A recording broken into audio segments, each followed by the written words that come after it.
দিকে চলছে, আগে চলবে কালে চলবে, এভাবে কিয়ামত পর্যন্ত চলতে থাকবে। ওয়ালান তাজিদা লিসুন্নাতিল্লাহি তাবদীলা। আমার আল্লাহর এই নিয়ম নীতির মধ্যে কিয়ামত পর্যন্ত কোনো পরিবর্তন করে আসবে। কথা ঠিক না বেঠিক? আমার আল্লাহ দুনিয়া পরিচালনা করার ক্ষেত্রে ওনার কিছু নিয়ম আছে। এখন বুঝেন, আমার আল্লাহ যে তোমাকে আমাকে ইজ্জত দিবেন, এটা দেওয়ার ক্ষেত্রে ওনার কিছু নিয়ম আছে না নাই? আমার আল্লাহ পৃথিবীতে মানুষকে দুই ভাগে বিভক্ত করেছেন। কয় ভাগে? এক প্রকার মানুষের নাম হচ্ছে ইমানদার, আরেক প্রকার মানুষের নাম হচ্ছে বেঈমান। কথা ঠিক না বেঠিক? তো আমার আল্লাহ ইমানদারদের জন্য একটা পথ রেখেছেন, বেঈমানদের জন্য আরেকটা পথ রেখেছেন। ইমানদাররা যখন আমার আল্লাহ তাআলার দ্বারা নির্ধারিত পথে হাঁটবে, আমার আল্লাহর ওয়াদা হচ্ছে আমার আল্লাহ ইমানদারদেরকে দুনিয়াতেও ইজ্জত দান করবেন, আখিরাতেও সফলতা দান করবেন। সুবহানাল্লাহ। আবার যখন বেঈমানরা আমার আল্লাহ তাআলার দ্বারা নির্ধারিত পথে হাঁটবে, আমার আল্লাহ বেঈমানদেরকে ওদের উন্নয়নমূলক কাজ করার কারণে, ভালো মিষ্টি বানিয়ে খাওয়ার কারণে আমার আল্লাহ বেঈমানদেরকে দুনিয়াতে ইজ্জত দান করবেন। এখন বেঈমানদেরকে দুনিয়াতে ইজ্জত দান করবেন, ঠিক আমার আল্লাহর আবার পরিষ্কার ঘোষণা, ওয়ামা লাহুম ফিল আখিরাতি মিন খালাক। এই বেঈমানদের জন্য আখিরাতে কোনো কিছুই। তাহলে বোঝা গেল দুনিয়াটা না হচ্ছে ইমানদারের জন্য, না হচ্ছে বেঈমানদের জন্য। দুনিয়াটা হচ্ছে ইমানদার বেঈমান উভয়ের জন্য। ওয়াল্লাইসা লিল ইনসানি ইল্লা মা সাআ। যে যেভাবে অর্জন করবে আমার আল্লাহ তার ততটুকু দান করবে। কথা ঠিক না বেঠিক? আর আখিরাতটা শুধুমাত্র ইমানদারদের জন্য। সুবহানাল্লাহ। এখন বিজয়কে দান করবেন। এখন মুসলমানদের জন্য আল্লাহ একটা পথ রেখেছেন, বেঈমানদের জন্য আরেকটা পথ রেখেছেন। মুসলমান ইমানদারদের জন্য আমার আল্লাহ পথ রেখেছেন কুরআন এবং সুন্নাহর পথ। মুসলমানদের বিজয়ের জন্য আমার আল্লাহ পথ রেখেছেন মক্কা এবং মদিনার পথ। আর বিরোধী খ্রিস্টান বেঈমানদের জন্য আমার আল্লাহ ওদেরকে দুনিয়াতে বিজয় দান করেছেন অর্থনৈতিক শক্তির উপরে। আমার আল্লাহ বেঈমানদেরকে বিজয় দান করেছেন দুনিয়ার টেকনোলজি শক্তির উপরে। আমার আল্লাহ বেঈমানদের শক্তি দান করেছেন দুনিয়ার জড় শক্তির উপরে। কিন্তু কথা হচ্ছে এই ইমানদাররা যখন আমার আল্লাহ তাআলা দেওয়া কোরআন এবং সুন্নাহর পথে ওদের ঈমানি পাওয়ার দেখাবে, তারা যখন মক্কা এবং মদিনার পথে আসবে, তখন বেঈমানদের সমস্ত শক্তিগুলো ইমানদারদের সামনে দুটো থাকে। এটা ঠিক না বেঠিক?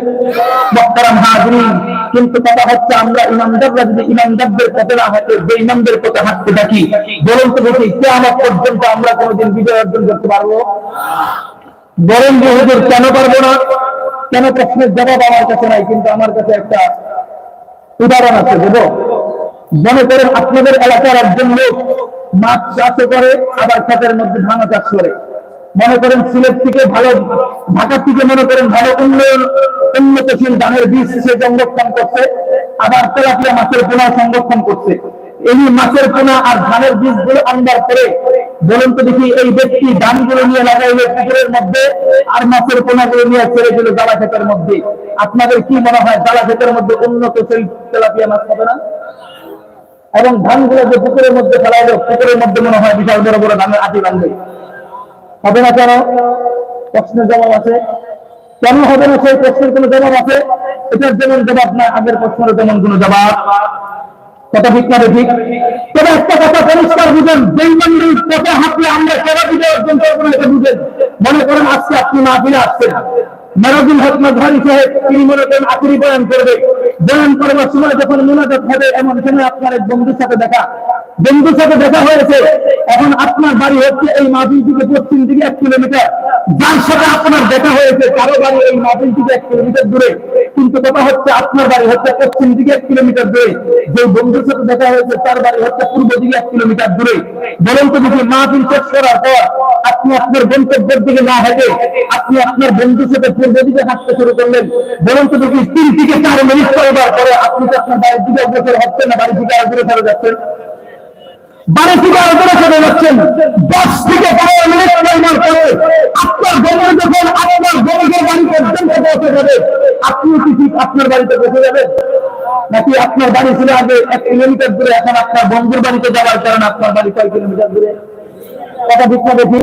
তো আমার আল্লাহ আপনাকে গায়ে শক্তি দান করেছেন। 1 কিলোমিটার 1000 কিলোমিটার রাস্তা আপনি অতিক্রম করতে পারেন। খোদার কসম খেয়ে বলি, হাঁটতে হাঁটতে আপনি পরে দিকে ক্রস করতে পারেন। কিয়ামত হয়ে যেতে পারে, পশ্চিম কালে আপনি আপনার বাড়ি করে দিন খুঁজে পাবেন না। কথা ঠিক না দেখি? তার কারণটা কি? আপনার বাড়ি কোন দিকে? পশ্চিম দিকে। আপনি যদি পূর্ব দিকে হাঁটতে থাকেন কিয়ামত পর্যন্ত আপনার বাড়ি পাওয়া সম্ভব? কাজেই একটা কথা পরিষ্কার বলি, আমার আল্লাহ ইমানদার মুসলমানদের সেই মুসলমান ইমানদার মুক্তা এবং নবীর পথকে যদি হাইলাইট করে কোরআন এবং সুন্নাহর পথকে যদি বাদ দিয়ে ওরা যদি ইহুদি আর খ্রিস্টানদের সাথে হাঁটতে থাকে, খোদার কসম খেয়ে বলি কিয়ামত পর্যন্ত ওদের আমরা কোরআন করতে পারি, ওদের ইসরায়েলি পণ্যগুলো আমাদের ঘরে তৈরি রাখতে পারি, তবে খোদার কসম একটা কথা পরিষ্কার আমরা মুসলমানরা ইহুদি খ্রিস্টানদের হাতে সারা জীবন শুধু মাই খাইতে থাকবো, মাই খাইতে থাকবো, কোনদিন কিয়ামত পর্যন্ত আমরা মুসলমানদের বিজয় অর্জন করতে পারবো না। কথা ঠিক না দেখি? কিন্তু কথা হচ্ছে আমরা ইমানদাররা যখন তাওহীদের পথে চলবো, বিজয় দান করবেন কে? বিষয়টা বুঝে না আসলে কোরআন শরীফ থেকে আমি আপনাদেরকে খুলে বুঝাই। আমার আল্লাহ কোরআনের মধ্যে স্পষ্ট আয়াত বলতেছেন, কুতিলা আসহাবুল উখদুদ মিন নারি যাতি ওয়াকুদ। আরবের পার্শ্ববর্তী একটা এলাকায় ইয়ামান নাম শুনছেন? ইয়ামানের আশেপাশে একটা রাজ্য ছিল, যে রাজ্যের মধ্যে একজন বাচ্চা ছিল, যেই বাচ্চাটা নিজেকে নিজে ক্ষুধা দাবি করতো। নাউযুবিল্লাহ বলেন। নিজেকে নিজে ক্ষুধা দাবি করতো আর বলতো আল্লাহ বলতে কিছু নাই, আমি তোদের ক্ষুধা। এই কথা বলে যখন রাষ্ট্র পরিচালনা করতো সমস্ত প্রজারা তারা ক্ষুধা হিসাবেই মানত। কিন্তু এই বাচ্চার যখন বয়স হয়ে গেল, বয়স হয়ে যাওয়ার পর বাচ্চা চিন্তা করতেছে, কিরে আমি তো আস্তে আস্তে বয়োবৃদ্ধ হয়ে যাচ্ছি, আমি যদি হঠাৎ মারা যাই তাহলে আমার এই গদি রিসেন্সি একটা দখল করবে কে? এটা নিয়ে ভাবতে ভাবতে হঠাৎ করে একদিন মন্ত্রী পরিষদের সাথে বৈঠক বসলো। বৈঠক বসবার পরে সাথে সাথে সিদ্ধান্ত গ্রহণ করলো কি করা যায়। এর মধ্যে বাচ্চার একজন অন্ধ উজির ছিল, জন্মান্ধ ব্যক্তি, যে জীবনে কোনোদিন দুনিয়া দেখে নাই। অন্ধ উজির বাচ্চাকে পরামর্শ দিচ্ছে, বাচ্চাকে তুমি কি তোমার ক্ষমতার মস্তক টিকে রাখতে চাও? টিকে রাখতে চাইলে তুমি আমার ছোট্ট একটা পরামর্শ শোনো। কি পরামর্শ? তুমি তোমার ক্ষমতার মস্তক টিকে রাখতে চাইলে তোমার এলাকা থেকে ছোট্ট একটা বালকের ব্যবস্থা করো, যেই বালকটা প্রতিনিয়ত তোমার কাছে এসে তাওবাত করবে আর প্রতিদিন তোমার কাছে কুফরি তন্ত্র মন্ত্র জ্যোতিষী বিদ্যা করে শিক্ষা গ্রহণ করবে। তুমি যখন মারা যাবে তোমার গদির সিলসি এসে দখল করবে। বাদশা বলল, তুমি সুন্দর কথা বলছো, তুমি যেহেতু ভালো পরামর্শ দিচ্ছ, তুমি ছোট্ট একটা বালকের ব্যবস্থা করে দাও। তখন এই অন্ধ উজির ছোট্ট একটা বালকের ব্যবস্থা করলো, যেই বালকটা প্রতিনিয়ত বাদশার দরবারে যাওয়ার পর কুফরি তন্ত্র মন্ত্র জ্ঞান দিয়ে শিক্ষা গ্রহণ করতো আর বাচ্চার কাছে শিখতে যে আল্লাহ বলতে কিছু নাই, বাচ্চাই আমাদের ক্ষুধা। নাউযুবিল্লাহ।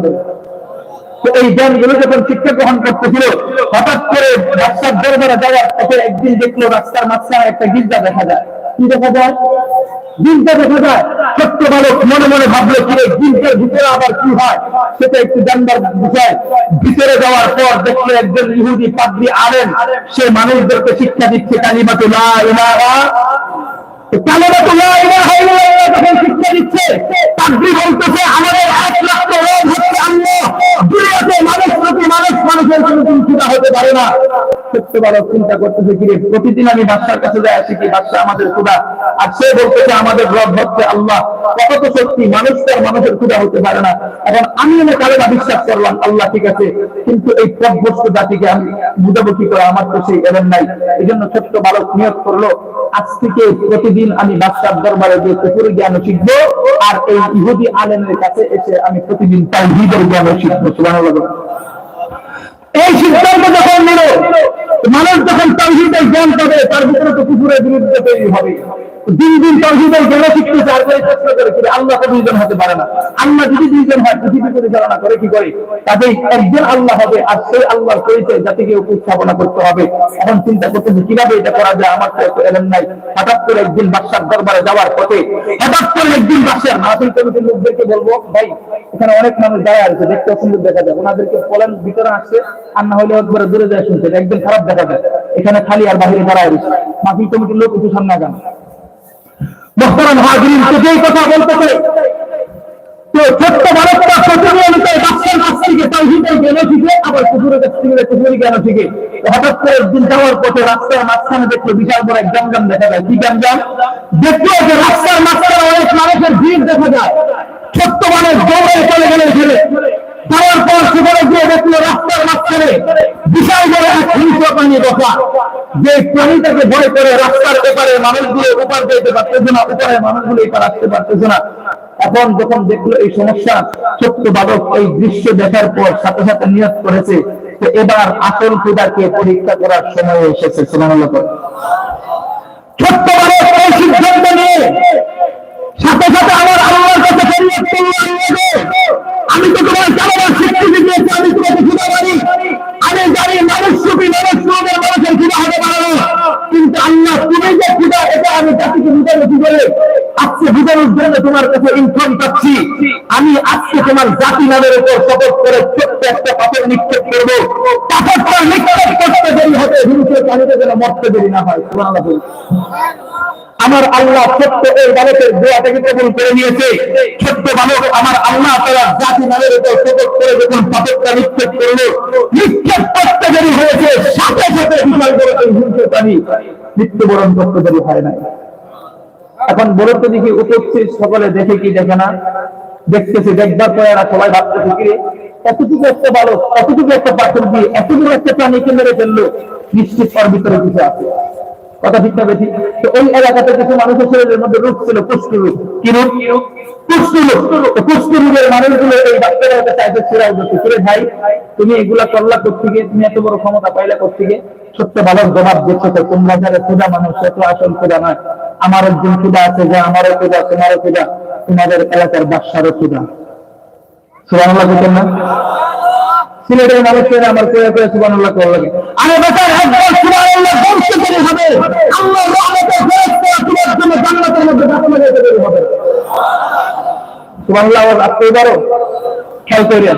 তো এই কুষ্ঠ রোগের মানুষগুলো যখন ছোট্ট এই বালকের কাছে এসে বলতেছে, এখন ছোট্ট বালক বলতেছে আমার একজন খোদা আছে, যে খোদা তোমারও খোদা, তোমার বাদশারও খোদা। এখন তারা বলতেছে তোমার খোদারে যদি একটু বলতা, আমাদেরকে একটু ভালো করে দিতে, তুমি যদি যার খুব করতা। ছোট্ট বালক ভাবতেছে কি এখন যদি আমি ওদেরকে যার খুব করি আর ওরা যদি ভালো না হয়, নিশ্চিত তারা আমার খোদার কালামার প্রতি আবার অবিশ্বাস করবে, তাদের একটা অবিশ্বাস অবস্থি চলে আসবে। তাদের এই ছোট্ট বালক আমার আল্লাহর কাছে ফরিয়াদ করতেছে, আল্লাহ গো আমি তোমার কালামার বিশ্বাস স্থাপন করার জন্য এই খেলনার খেলাটা খেলেছি, এখন যদি তাদেরকে আমি জারফুক করি, ওরা যদি ভালো না হয়, তোমার কালামার প্রতি তারা আবার অবিশ্বাস করবে। আল্লাহ তুমি বেঈমানদেরকে সেই সুযোগটা দিও না। ছোট্ট বালক আমার আল্লাহর কাছে ফরিয়াদ করে কুষ্ঠরোগী মানুষদের উপরে পিঠের মধ্যে হাত বুলাইতে দেরি হয়, সাথে সাথে কুষ্ঠরোগীর মানুষগুলো সুস্থ হয়ে যায়।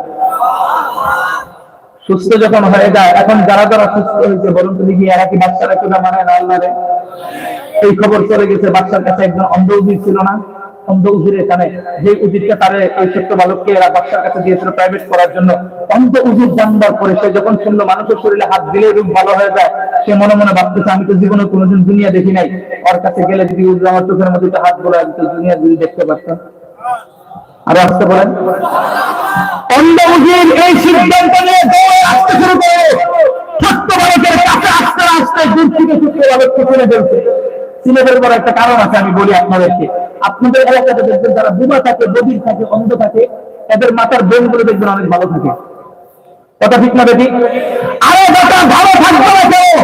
কারণ ওই অন্ধ বোবা বধির মতো তোমার মতো আমার মতো পাবলিকের মতো 24 ঘন্টা ফেসবুকে আর ইউটিউবের মধ্যে কোনো ফিলিং দেবে না। এই জন্য ওদের মাথার ব্রেন গুলো ভালো থাকে। কথা ঠিক না বেঠিক?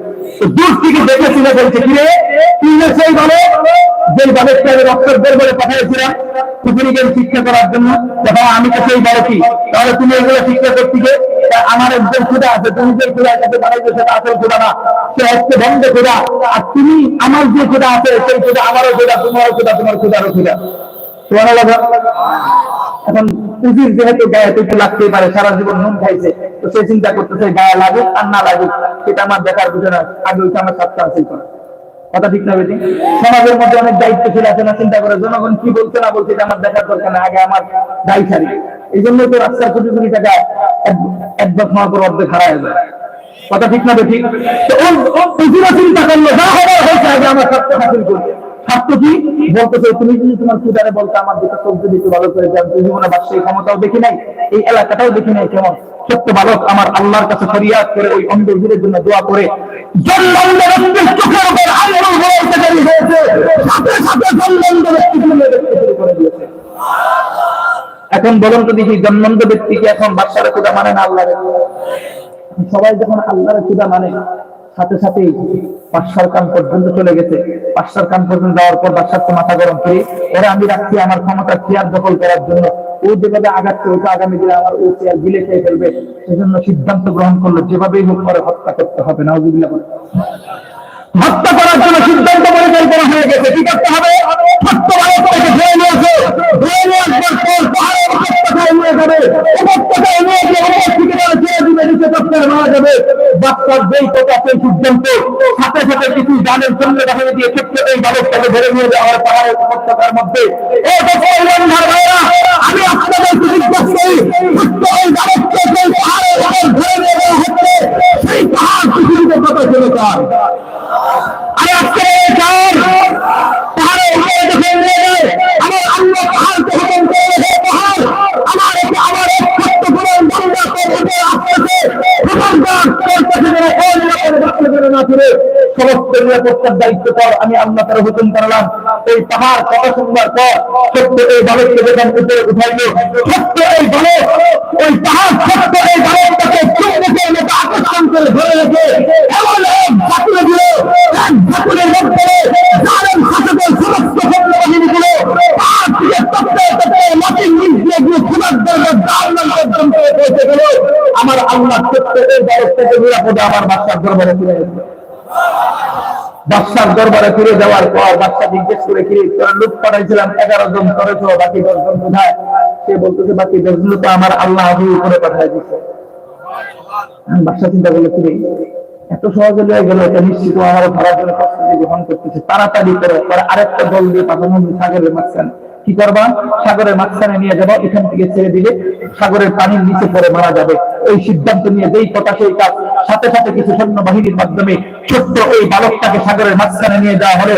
সাগরের মাঝখানে নিয়ে যাওয়ার পর যখন এই ছোট্ট বালকটাকে ছেড়ে দিবে, আপনারা একটু চিৎকার করে আওয়াজ দিয়ে বলেছি, যেই সাগরের মাঝখানে নিয়ে যাচ্ছে সেই সাগর জমিনের মধ্যে কথা শুনে যা।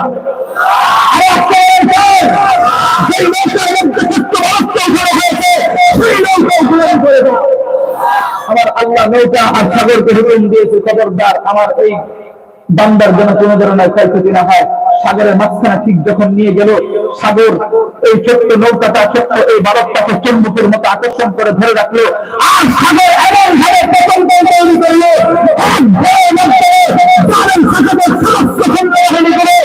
একসাথে পানির নিচে দিয়ে ছোট্ট এই নৌকা ছোট্ট বালকটাকে নিরাপদে আবার সাগরে ফিরে ফিরে আসে। ছোট্ট এই বালক হাঁটতে হাঁটতে বাদশার দরবার পর্যন্ত ফিরে গেলে, বাদশার দরবারে ফিরে যাওয়ার পর ছোট্ট বালক ডাক দিয়ে বলতেছে, বাদশা তুমি তার হবে না, কারণ আমার জান আমার জীবন তোমার হাতে নিয়ন্ত্রণ করে, আমার জান উপর থেকে খুঁজে নিয়ন্ত্রণ করে। তুমি যাদেরকে পাঠিয়েছিলে তাদেরকে আমার আল্লাহ দরজা পর্যন্ত পাঠিয়ে দিচ্ছে, টেনশন করবার কোনো কারণ নাই। এমন হতে পারে তোমার সময় ধরে আসতে পারে, তুমি আমার কথা শুনো। তুমি যদি আমাকে মারতে চাও আমার একটা পরামর্শ শুনো, আমার পরামর্শ অনুযায়ী কাজ করলে তুমি আমাকে মারতে পারবে। বাদশা চিন্তা করলে যেভাবে হোক তাড়াতাড়ি চালাইতে হবে। বাদশা বললো, কি তোমার সত্য, কি তোমার কথা, সব বলো, সব মনে হবে আমি তোমাকে হত্যা করবো। ছোট্ট ভারত বলতেছে, তুমি আমাকে হত্যা করতে চাইলে তোমার দেশের যে সমস্ত প্রজা আছে সমস্ত প্রজাদেরকে একটা মাঠের মধ্যে নিমন্ত্রিত করবে, ওরা আমন্ত্রিত হবে, সেখানে যাবে। এই মাঠের মাঝখানে বিশাল বড় একটা চুল তৈরি করবে, কাঠের মঞ্চ তৈরি করবে। যেই চুলের মধ্যে তুমি আমাকে উঠাবে, ওঠানোর পর তুমি তোমার নিজের হাতে তীর নিক্ষেপ করবে। তীর নিক্ষেপ করার সময় সত্য মানবে, সত্য মেনে চিত্রে নিক্ষেপ করতে পারলে আমি হত্যা হয়ে যাব।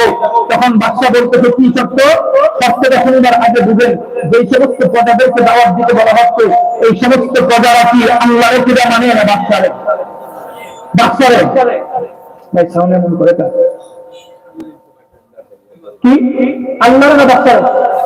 বাদশারে বাদশারে যেহেতু কিরা মানে, এমন সময় ছোট্ট মানুষ বলতেছে, এই উপস্থিত সময় নিজের হাতে চিত্রা নিক্ষেপ করবে, নিক্ষেপ করার সময় ছোট্ট একটা সত্য মেরে চিত্রা নিক্ষেপ করবে, আমি মারা যাবো।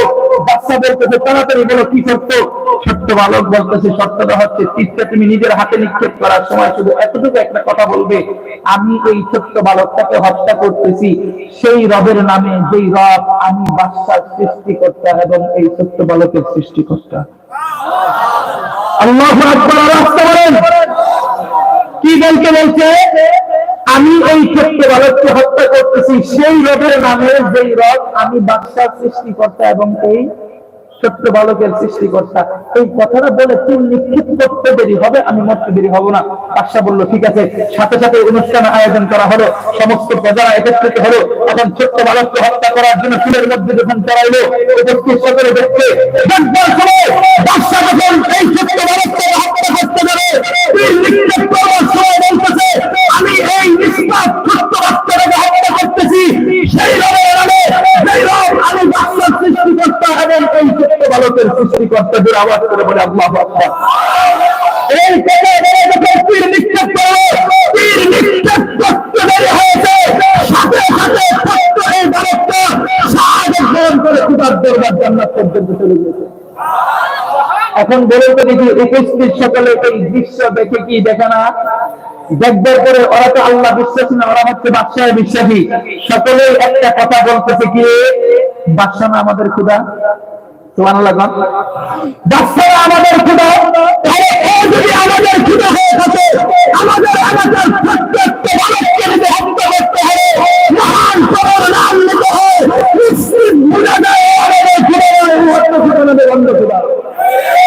এটা ঠিক না দেখে তখন সবাই মিলে চিন্তা করতেছে হয়তো আমাদের খোদা না, তাকে ওর ধর্ম আমরা বিশ্বাস করতে রাজি। সকলে একত্রিত করতে শুরু করে কালিমাতে লা ইলাহা। বাদশা চিন্তা করতেছে কিরে চাইলাম কি আর হইল, চাইলাম কি আর হইল কি? আমি তো চাইছিলাম যে আমি এই ক্ষেত্রবালককে হত্যা করে সব ফিনিশিং করবো। এখন তো দেখি দলে দলে মানুষ কালেমা পড়তে শুরু করেছে। সাথে সাথে বাদশা সিদ্ধান্ত গ্রহণ করলো কতিলা আসহাবুল উখদুদিন নারি যাতিল ওয়াকুদ, যারাই কালেমা পড়বে তাদের জন্য বিশাল বড় বড় অগ্নিখণ্ড তৈরি করো, অগ্নিখণ্ড তৈরি করে ওদেরকে ঘরে ঘরে আগুনের ভিতরে ফেলা যায় না। এখন বাদশার যেই কথা সেই কাজ, সাথে সাথে অগ্নিকুণ্ড তৈরি করার পর মানুষদেরকে ধরে ধরে আগুনের মধ্যে যখন ফেলাইছে, তখন মাঝখানে আরেকটা ঘটনা ঘটে যায়। একজন মহিলা তার কুলের শিশু সবে মাত্র দুধ পান করে, কথা বলতে পারে না। এই কুলের শিশুটাকে নিয়ে দাঁড়ায় রয়েছে, আগুনের সাইডে দাঁড়ায় দাঁড়ায় ভাবতেছে কিরে আমি কি বাদশার খোদা মানবো নাকি আমি আমার রক্ত খোদা মানবো?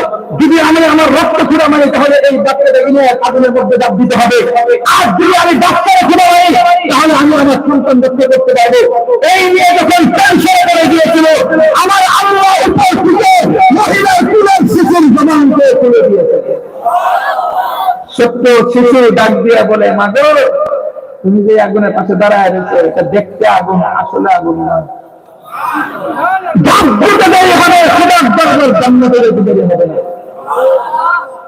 এখন এই মহিলা সর্বশেষ এই বক্তব্য শুনবার পরে তার এই ছোট্ট শিশুটাকে নিয়ে যখন আগুনের মধ্যে ঝাঁপ দিল, আমাদের গ্রাম বাংলায় একটা প্রবাদ আছে, আল্লাহর মায়ের শেষ ছাত্রী আছে না নাই?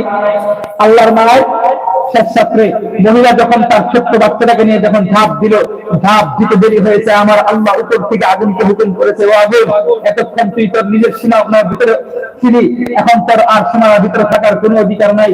কারণ জালেম বাদশা যেহেতু নিষ্পাপ একটা শিশুকে পর্যন্ত ছাড় দেয় নাই, কাজেই এই জালেমকে ছাড়ার মতো আমিও আল্লাহ প্রস্তুত নয়। আমি আল্লাহ আগুন করে হুকুম করলাম, তুই নিজের শক্তিকে উদ্ধার চেষ্টা কর, নিজের হাত চেষ্টা কর, যেখানে চুরি করে, যেখানে যুদ্ধ করে, যেখানে তন্ত্র করে, সমস্ত জায়গাগুলো আমি আল্লাহ শক্তির উপর ভরসা করে পরিচার খায়। আমার আল্লাহ হুকুম করতে দেরি হয়েছে, আগুন লাভ দিয়ে উঠবার চেষ্টা করেছে।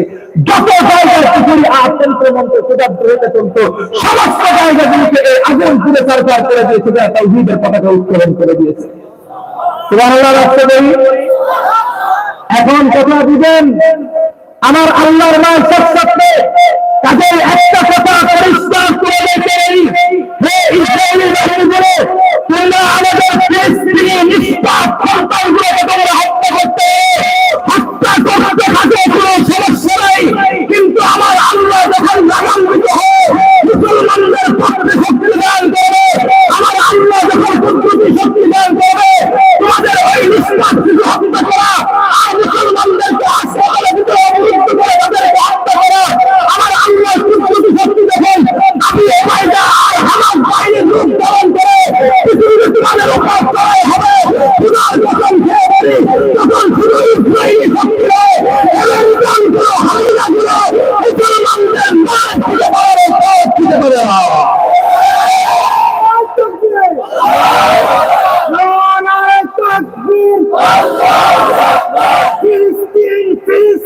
জিন্দাবাদ জিন্দাবাদ ইসরায়েলি কালো হাত নারায়ে তাকবীর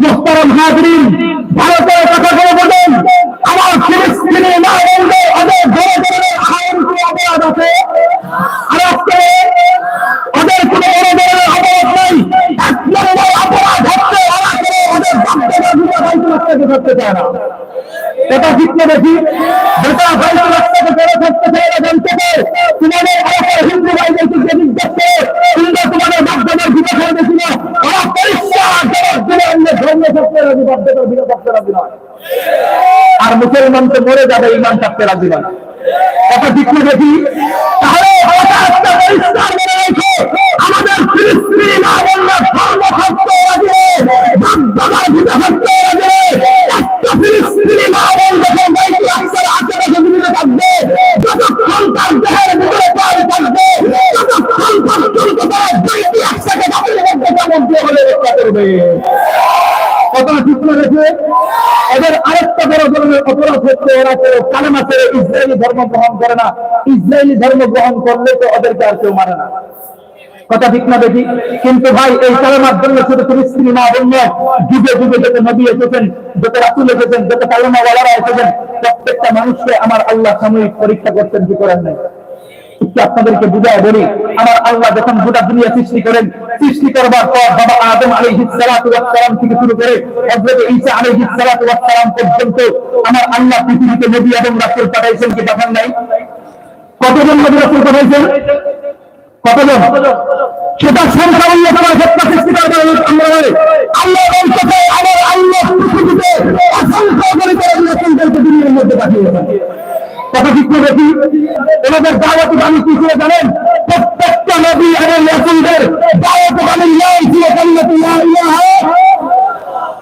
যতগুলো মানুষ বলছেন আপনাদের সামনে এতটুকু হওয়ার কথা না এই মানুষগুলো চার ভাগের এক ভাগ যদি না দিলে পিছনে পর্দার মধ্যে যদি আর্জেন্টিনা ব্রাজিলে খেলা লাগাবে তাহলে আপনাদের শেরপুরের এই পাবলিকান কি আর্জেন্টিনা আর ব্রাজিলের ফুটবলের বল বলের ভিতরে ঢুকবার আগে আপনাদের গলার আওয়াজ দিয়ে আতশবাজির সাথে ভয়ঙ্কর আওয়াজ হবে কথা ঠিক না দেখে অথচ না দিয়ে কালেমার আওয়াজ হচ্ছে না আরে দেখো তোমার মুখে কালেমার আওয়াজ হয়েছে তোমার মুখে তোমার ব্যাপারে পরিষ্কার ভিডিও করে দিয়েছেন মান করে লা ইলাহা ইল্লাল্লাহু মুহাম্মাদুর রাসূলুল্লাহ এটা তুই এই দুনিয়া থেকে জান্নাত পরিমাণ ইমান নির্ধারণ করতে পারবি আমার আল্লাহ করে এই দুনিয়া দূর দূরে চলে যাবেন করবে তাহলে এই নবী কালেমার আওয়াজ আসতে হবে যারা আমি আবার বলছি প্রত্যেকটা নবী এবং রাসূলদের দাওয়াতে বাণীর নাম কি ছিল কালিমাতু লা ইলাহা কত ঠিক দেখি আমার আল্লাহ প্রত্যেকটা নবীকে দায়িত্ব দেওয়ার পর আবার বলে দিতেন আদম তোমার দাওয়াতের সীমানা হচ্ছে পর্যন্ত আমার আল্লাহ কোন নবীকে জ্ঞানের জন্য পাঠিয়েছেন আবার কোন নবীকে বলতো তোমার দাওয়াতের সীমানা হচ্ছে পর্যন্ত আমার আল্লাহ আবার কোন নবীকে কোন শহরের জন্য পাঠিয়েছেন এক একজনকে একটা এলাকা নির্ধারণ করে দিয়েছেন এভাবে যুগে যুগে নবী আছে আসার সময় একটা সিস্টেম ছিল একজন নবী চলে যাইতেন আরেকজন নবী আসতেন আরেকজন নবী আসা মাত্র আগের নবীর আসমানি কিতাব নবুয়ত শরীয়ত সব কিছু অটোমেটিক বাতিল হয়ে যেত নতুন নবী দুনিয়াতে আসতেন নতুন নবীর নবুয়ত এবং কিতাব অনুযায়ী রাষ্ট্র পরিচালনা হতো এভাবেই চলতে চলতে কতদূর পর্যন্ত চলে ঈসা আলাইহিস সালাতু ওয়াস সালাম পর্যন্ত এখন আপনারা একটা আস্তে করে বলবেন প্রত্যেকটা নবী তো গ্রামগঞ্জের জন্য এসেছিলেন শহরের জন্য এসেছিলেন এখন ঈসা আলাইহিস সালাতু ওয়াস সালাম চলে যাওয়ার পর মক্কার মধ্যে একজন নবী এসেছিলেন আস্তে আস্তে বলেন তো দেখি এই কিছু মক্কার জন্য এসেছিলেন আর আজকে ইউরোপ আমেরিকা ইন্ডিয়া বাংলাদেশ এলাকার জন্য এসেছেন গোটা পৃথিবীর জন্য যে নবী এসেছিলেন সেই নবী আসবার পরে আবার পরিষ্কার ঘোষণা করলেন আমি খাতামুন নবিয়্যিন ওয়া নবিয়্যুল বাদি আমি শেষ নবী আমার পরে আর কোন নবী আমি শেষ নবী আমার পরে আর কোন নবী আমি শেষ নবী আমার পরে আর কোন নবী আমি যেহেতু শেষ নবী আমার পরে আর কোন নবী নাই কাজেই মাঝখানে যদি পুরো গদা খেলার নবী আমি বুঝতে যদি বলে আমার শেষ নবী আছে ওরা শেষ নবী নবী করতে পারে ইমাম কসম খেয়ে বলি আমার সিদের সাধারণ পাবলিকের পিতার বাড়ি খাওয়ার যোগ্য নয় পিতার বাড়ি খাওয়ার যোগ্য নয়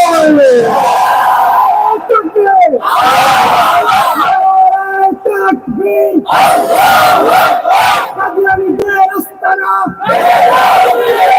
ভেঙে দাও, পুড়িয়ে দাও। কাফের কাফের কাদিয়ানীরা কাফের। নারে তাকবীর। মুহতারাম হাজিরিন, কথা বুঝেন, আগের নবীদের সিস্টেম ছিল একজন নবী চলে গেছেন, আরেকজন নবী পৃথিবীতে আসলো, কিন্তু আমার নবী চলে যাওয়ার পর পরিষ্কার ঘোষণা করলেন আলী শেষ নবী, আমার পরার নবী। এখন নবী তো চলে গেছে, আগেকার নবীদের সমস্ত কিতাবে বাঁচছিল, নবীয়ত বাঁচছিল, আমার নবীয়ত চলে গেছেন। একটু আজকে আওয়াজ দিয়ে বলেন তো দেখি, আমার নবী চলে যাবার পর ওনার রেখে দেওয়া আল কোরআন আছে না বাকি? ওনার রেখে দেওয়া নবুয়ত আছে না বাকি? ওনার রেখে দেওয়া শরীয়ত আছে না বাকি? সব কিছুতে ঠিকই আছে। এখন প্রশ্ন আসতে পারে, নবী এগুলো চলে গেছে, পরিষ্কার জবাব ওয়ারাসাতুল আম্বিয়া, এগুলোর আলেম সমাজ। কোন সমাজ? আরে আসতে পারেন কোন সমাজ? আলেম সমাজ এই কোরআনের দায়িত্ব বহন করবে, কথা ঠিক, কিন্তু প্রশ্ন হচ্ছে আলেম সমাজ যে এই কালেমার দায়িত্ব বহন করবে, এই আলেম সমাজের কালেমার নাম কি বলেন তো দেখি? কালিমাতুল লা ইলাহা। আমাদের নবীর নাম কালিমাতুল লা ইলাহা। ইব্রাহিমের নবীর কালেমার দাওয়াতের নাম কালিমাতুল লা ইলাহা। প্রত্যেকটা নবীদের একই কালেমা। বুঝেন, এখন আমার আল্লাহ প্রত্যেকটা নবীদেরকে দুনিয়াতে পাঠাইছেন, নিষ্পাপ উঠাইছেন, নিষ্পাপ, কারো কোনো সন্দেহ আছে? আমার আল্লাহ প্রত্যেকটা নবীদেরকে বেদনা মাসুম আবার উঠাই নিচ্ছেন, কারো কোনো সন্দেহ আছে? শুধু তাই নয়, আমার আল্লাহ প্রত্যেকটা নবীদেরকে সুন্দর সুন্দর নাম অভ্যাস করে দুনিয়াতে পাঠিয়েছেন। আদম খলিলুল্লাহ, মুসা কালিমুল্লাহ, ইব্রাহিম খলিলুল্লাহ, মুহাম্মাদুর রাসূলুল্লাহ। চমৎকার চমৎকার নাম দিয়ে আমার আল্লাহ দুনিয়াতে নবী প্রেরণ করেছেন। এখন কথা হচ্ছে, সেই সমস্ত নিষ্পাপ নবীগুলো যখন দুনিয়াতে কালেমার দাওয়াত দিতে গিয়ে দেখা গেছে ওনাদের জমানায় শুধুমাত্র আবু জাহল ওদের ফেরাউন থাকতো। কথা ঠিক না দেখি? এমনকি আমার নবী পর্যন্ত আবু জাহল থেকে মুক্ত হয়। কথা ঠিক না? এখন বলেন তো দেখি, সেই নবীরাই যদি আবু জাহালে প্রবলিত হয়, কিন্তু আমার আল্লাহর একটা ওয়াদা আছে, যারাই আবু জাহালে প্রবলিত হোক, সামরিক পরীক্ষা করলেও ইজ্জত বাড়িয়ে দিবেন কে? আরো আসতে বলেন কে? কিন্তু তারাই যে আবু জাহালে প্রবলিত হয়েছিল, আর বর্তমান যুগের আলেম সমাজ সেই কারণে দায়িত্ব গ্রহণ করবে, তাদেরকে আবু জাহাল দাবদানি দিবে কি দিবে না? শুধু কি দিবে না? দিচ্ছে। কিন্তু কিচ্ছু করার নাই, আমার আল্লাহ সাময়িক পরীক্ষা করছেন, ইজ্জত বাড়িয়ে দিবেন কে? আরে বাবা, সাইফুল হাদিস থেকে সাইফুল হাদিস করা, সন্তান হয়ে যাওয়ার রেকর্ড দখল করে না, আর আল্লাহ তোমাকে পরীক্ষা করা এই মন্ত্রে ব্যাপারে সেটা হইতে পারে না। তার কারণ হচ্ছে আমাদের সন্তান নাতি নক্ষর গুলো তোমাকে আগামী দিনে সাইফুল হাদিস মানবে। কথা ঠিক না দেখি? মুহতারাম হাজিরিন, কিন্তু আমার আল্লাহ যে ওয়াদা ইজ্জত বাড়িয়ে দিবেন, এটা আপনাদের কিছু বুঝিয়ে দিব না? বিরক্ত রাখতেছে? বিরক্ত লাগে? বলি, এখন ইব্রাহিম আলাইহিস সালাতু ওয়াস সালাম যখন দুনিয়াতে আগমন করবে, ইব্রাহিমের আগমন সংবাদ পেয়েছিল আদম এক ব্যক্তি, যার নাম হচ্ছে নমরুদ লাআনাতুল্লাহি আলাইহি। ওলামায়ে কেরামদেরকে জিজ্ঞেস করবেন, নমরুদ ষড়যন্ত্র করেছিল ইব্রাহিম যেন পৃথিবীতে আসতে না পারে, কালেমার দাওয়াত না দিতে পারে, এই জন্য নমরুদ ইব্রাহিম আলাইহিস সালাতু ওয়াস সালামের বিরুদ্ধে জন্ম নিয়ন্ত্রণ একটা ষড়যন্ত্র করেছিল। কথা ঠিক না বেশি? বলুন তো দেখি, জন্ম নিয়ন্ত্রণ ষড়যন্ত্র করে ইব্রাহিম আছে? পারে নাই। ইব্রাহিম দুনিয়াতে এসেছেন, কালেমার দাওয়াত দিয়েছেন, কথা ঠিক। আজকে ইব্রাহিমও চলে গেছে, নমরুদও চলে গেছে, পৃথিবীতে কেউ নাই। কিন্তু কথা হচ্ছে, বর্তমান এ যুগে ইব্রাহিম আলাইহিস সালাতু ওয়াস সালামের নাম শুধুমাত্র মুসলমান নয়, জাতি ধর্ম নির্বিশেষে ইব্রাহিম আলাইহিস সালাতু ওয়াস সালামের নাম যদি কেউ মুখে উচ্চারণ করতে চায়, শতবার ভালোবাসা এবং সম্মানের সাথে উচ্চারণ করতে হয়। কথা ঠিক লেগেছে? কিন্তু নমরুদের নাম মুসলমানকে দূরের কথা, তার যে বংশে যারা জামান আছে তারা পর্যন্ত মুখে আনতে ঘৃণা করে। এরপর আসে মুসার কথা বলি। মুসা পয়গম্বর যখন পৃথিবীতে আগমন করবে, বিরোধিতা করেছিল ফেরাউন লাআনাতুল্লাহি আলাইহি। কি বিরোধিতা করেছিল? ওলামায়ে কেরামদেরকে জিজ্ঞেস করবেন, মুসা যারা পৃথিবীতে না আসতে পারে, এজন্য ফেরাউন হাজার হাজার মা বোনদের ত্যাগ করতে নবজাত শিশুগুলো ত্যাগ থেকে বের করে হত্যা করেছিল। আপনারা বলুন তো দেখি, পেটের শিশু হত্যা করে কেউ মুসার আশ্রয় পাচ্ছে? দুনিয়াতে এসেছেন, কালেমার দাওয়াত দিয়েছেন, কিন্তু কথা হচ্ছে ফেরাউনের চাইতে বড় জালেম পৃথিবীতে কেউ আছে? কথা হচ্ছে পরিষ্কার বলে রাখো, ফেরাউন যেহেতু নবজাত শিশু করে হত্যা করে মুসার কালেমা বন্ধ করতে পারে, খোদার কসম খেয়ে বলি, ইসরায়েলি বাইরে গেল আমার ফিলিস্তিনি ইমানদার মা বোনদের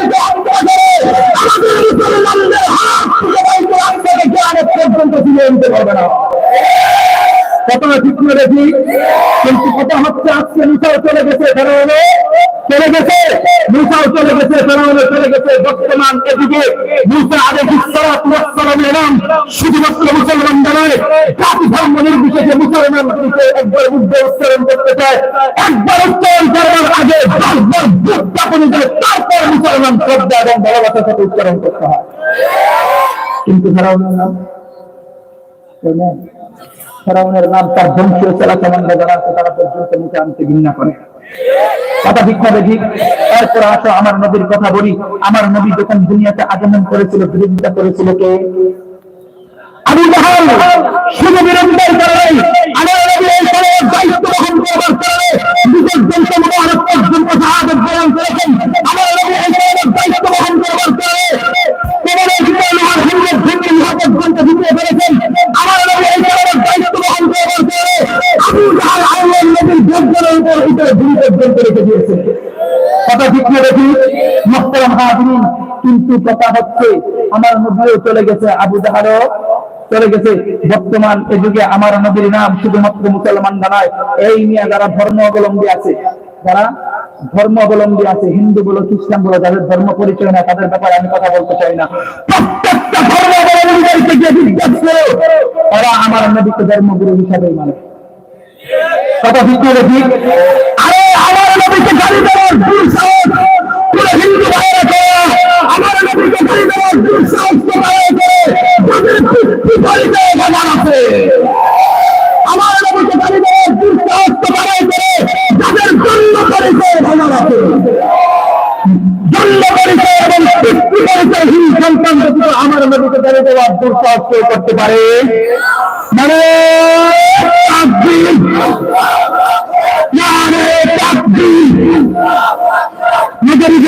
আগে এলেন শেরপুরবাসীর পক্ষ থেকে। মুহতারাম হাজিরিন, আমি 4 মিনিট কথা বলতেছি।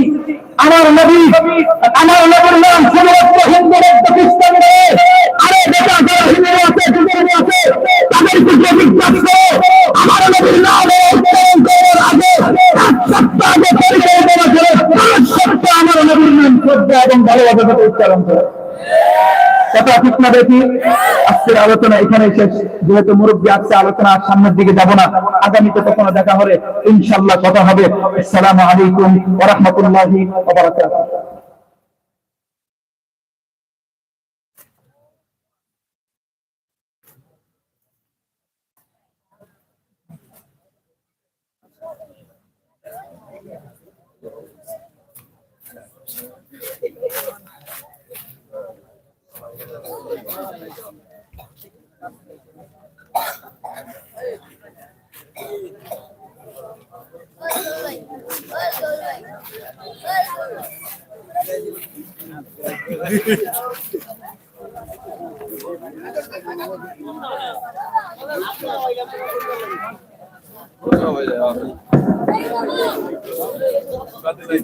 আলহামদুলিল্লাহ,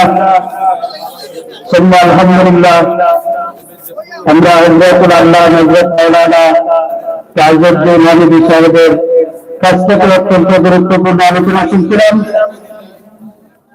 মাহফিল কমিটির পক্ষ থেকে হযরতকে অসংখ্য মোবারকবাদ। সম্মানিত হাজিরিন, এই পর্যায়ে আপনাদের সামনে অত্যন্ত গুরুত্বপূর্ণ তাফসীর পেশ করবেন। আজকের তাফসীর মাহফিলের প্রধান অতিথি আমাদের সবার সুপরিচিত লোক হযরতুল আল্লাম হযরত মাওলানা নারাজুল মাদানী সাহেব।